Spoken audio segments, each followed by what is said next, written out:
Calificas para ser legal, quieres saber, solo llama al abogado Andrés Mejer. 2 weeks ago, one of you listeners said, hey, can you talk about parole in place? Can you talk about how I can get a green card through the military? So thank you very much for that. And today we're going to answer just that question. Parole in place, very simple, came into place. The idea is if I am serving my country in the military, if I'm putting my life on the line, I should not have to worry that my immediate relatives, like my parents, my spouse, or my children, will get deported while I'm giving my service. While my life is on the line, I could be distracted by that, and I don't need any distractions. So Obama created this concept of parole in place.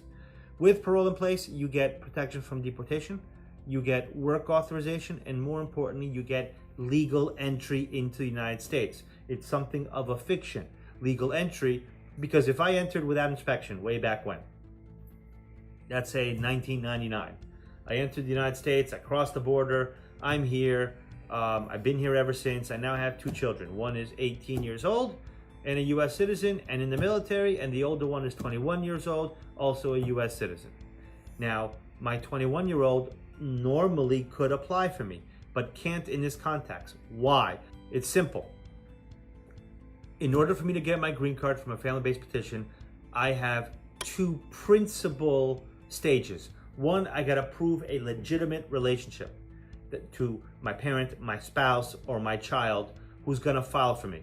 Immediate relative in this case would be my child who's over 21. My child who's 18 is not my immediate relative yet, although he is my child and though he is a U.S. citizen. Because he's under 18, he doesn't qualify as an immediate relative, but my 21-year-old does. So first I gotta prove the relationship is appropriate.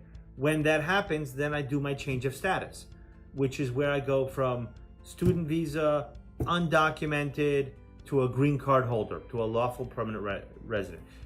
Some non-permanent status to a permanent status of the green card. Now to do that, I need 2 things. To do it in the US, I need legal entry, and I need an immediate relative. So here I am, 20 some odd years living in the United States, but I am undocumented. Because I don't have legal entry, I have to do what's called consular process. If I did not enter legally, but someone filed for me under the Life Act, which expired, it's otherwise known as Immigration Naturalization Act 245I, that expired on April 30, 2001. If in my scenario, no one applied for me in that area, in that time, before 2001, even though I was here and I could have applied for something, no one did. So I don't have legal entry that way. The other one is parole in place. The process that I'm describing now, because my 18-year-old is a Marine and he's in the doesn't have to be Marines, could be the National Guard, could be Air Force, could be any, I wouldn't say any segment of the military, but most of them. As long as your son is in active duty, not inactive, but is actively serving, or was honorably discharged. Either one of those scenarios gets this benefit.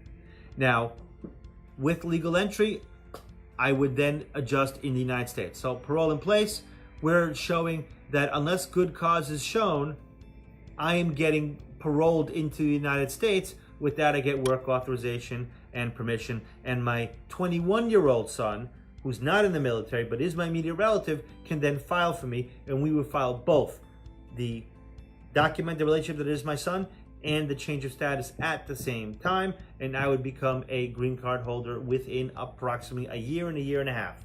Parole in place, the standard is good cause. Immigration is going to look at the totality of the circumstances.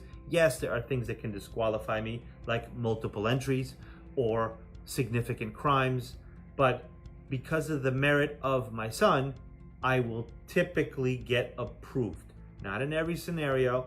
It's now harder than ever. And listen, if you have somebody in the military or was in the military, apply as fast as you can. Trump has said he wants to eliminate the program. Like every program that is beneficial to immigrants, Trump wants to get rid of it. If you have any questions or comments, please indicate below. If there's something you want us to talk about in the future, indicate it below. I'm happy to